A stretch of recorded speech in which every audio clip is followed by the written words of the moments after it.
And on this show, we're discussing business capital, finance. We're showing diverse founders and funders where to access capital, how to access capital, while highlighting some really amazing founders, investors, funders, and along the way. So I'm your host. I'm Dominique, and one of the reasons why I started the Domino Effect and Domino Effects Group was to support underrepresented founders. Okay, because they're the ones that are lacking access to these elite angel VC, lending, banking, or even capital networks and resources. And has have faced a lot of challenges, historically, systemic challenges, some barriers along the way when it comes to raising capital, right? So if I'm looking at you and then if I'm going back here, it's because I'm looking at two screens. So thank you guys for being here with me. But even when we're seeking capital at the banks, women are actually getting funded less. Okay. So even the approval amounts that they get are less than their peers.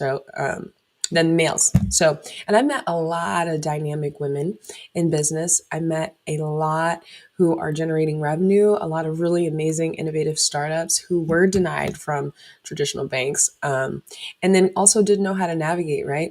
Less than 2% of women are receiving VC funding.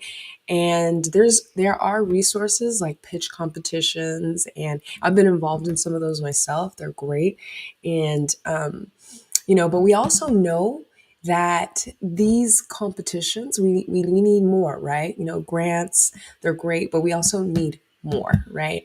We know that alone is not going to be able to close that gap, right? The gap is huge, guys. So that alone is not going to be able to close that gap as we each go through each growth stage, right?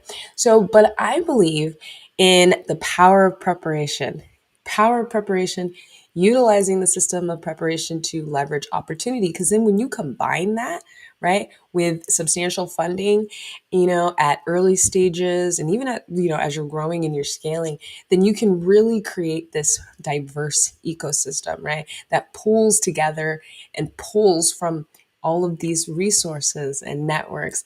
And then that is what unlocks massive opportunities. So this, I believe, is what's going to drive wealth creation.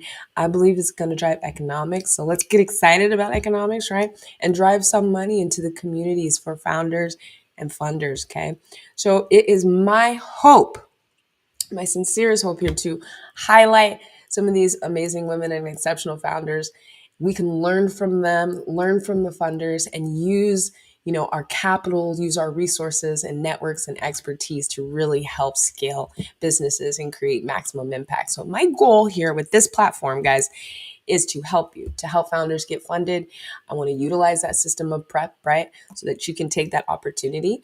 And if you resonate with women, if you're an entrepreneur, and if you find this valuable, if you find this information that we share on this channel helpful, then please show your love and show your support. Because as we get the numbers up, maybe we can actually bring a lot more of these women on, right? Let's show them that we mean business. So the goal is to bring them on, help them speak to you directly. So, let's bring it up. So with that said, let's get into it, because I want to talk about 3 inspiring entrepreneurs. And let's start with number 1. This is Melanie Perkins, who is the CEO of Canva. I love Canva. Okay, I love it. I literally use it every day. If not every day, every other day. It's really easy. It's versatile. It's fun. You can do a lot of things in it. And I actually did not initially know this, that Canva was founded by a woman. She's from Australia. And she brought this company, right? In 2023, they generated over 2 billion in revenue. Okay, 2 billion in revenue. That's amazing. So I think right now the company has over 170 million users, and now in March 2023, she actually implemented AI, right? Artificial intelligence. So if you guys are users of Canva, then you go on there and that test out some of the features on there. Okay, so for example, write something out there, use the AI function, and then you'll see you can have a drop down if you want to select direct, funny, persuasive. They have a feature where you can type out a presentation and then it will formulate slides for you. So it's really cool how they're implementing AI. I really like that feature. Have you guys have used it? What do you think about it? Let me know. But I thought that was really cool. And then the second founder that we want to talk about is Catherine Minshew. So Catherine is an entrepreneur.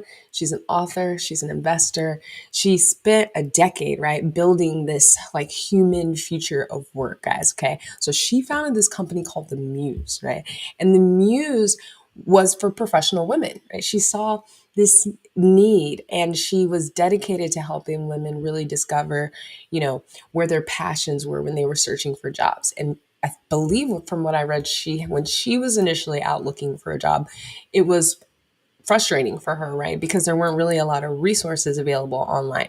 And isn't that a persistent problem? Lack of resources, right?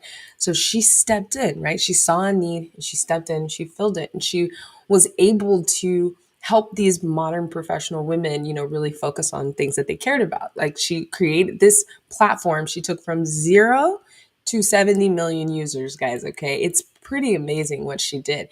So you guys should check her out. Her name is Catherine Minshew. Look her up. And then the last founder that I want to highlight is Whitney Wolfe Herd. You guys have probably heard of her. She is of co-founder of Tinder, and then she also started Bumble. Now, she did exit Tinder for, reasons. And if you are interested in that, then you can go look at it online. There's a really, really passionate, her story is on Steve Bartlett. If you know Steve Bartlett, Diary of a CEO, great show. Check it out. But I should put the link in here. I'll put the link in so you guys can go check it out. It's really powerful how she explains her story. But she basically, she left Tinder and then she started Bumble, which was a female friendly platform, right? It was created to make a safer space for women, right? And then it grew huge in popularity. I mean, she was the youngest woman to take the company public, okay, guys? She has since exited the company. I'm really excited to see what she does next. One thing I want to point out is she started it, I read it from this principle, right? Solving the problem that she shared with so many other women. And that was to be treated as equals in their relationships. So that was really powerful to me how she like dove into that. So why do I talk about these women, right? Well, because I think we can learn a lot from them. And in doing so, I want to provide some tips for you as an aspiring young female entrepreneur. 4 tips for you, actually. Find your passion, focus on one thing, provide a solution, and the power is in the prep. Find your passion. Take some time. What do you love to do? What is speaks out to you? I didn't know, years ago, if you asked me that I was going to be doing business finance, lending, help working with underrepresented founders, I had no idea. I've always had that entrepreneurial spirit, but I found my passion and dove into it. Love it. And then the second thing is focus on one thing. Make sure that you become an expert in your field. You can branch out and do other things, but make sure that you become an expert literally in what you're doing before you move on. And then the third, provide a solution, right? Provide a solution for a need or want. Listen, I know as entrepreneurs, we get really passionate about our projects, passionate about what we're doing, but it's really, really helpful to get outside perspective. Join mentorship programs, join accelerators, get with a coach. It's really incredibly helpful. They can help you determine if your idea even has product market fit. There's a lot of founder networks out there, and I think it's a really good idea. And then the fourth one is the power is in the preparation. This is so, so, so important. I can tell you from the lending side how many applications we've seen that could have just passed it if there were some foundational pieces that had just gotten a little more attention in the beginning. Were we able to step in and solve it? Yeah. But I think that when you combine the power of preparation along with us working together, along with this ecosystem, along with the networks, when the opportunity does arise, I mean, how can you not take advantage of that, right? You'll be prepared, right? And then you'll also remain open. Okay? If you're not prepared, be open to listening what you need to do next and then taking action and executing on that. So, guys, business can be hard, but life can be harder, right? So, let's turn our setbacks into opportunities, right? There's a lot of talk about what's going on out there in the world, but I think truly that 2024 is about a real opportunity for a lot of us. And if we don't take advantage of it, we're going to miss out.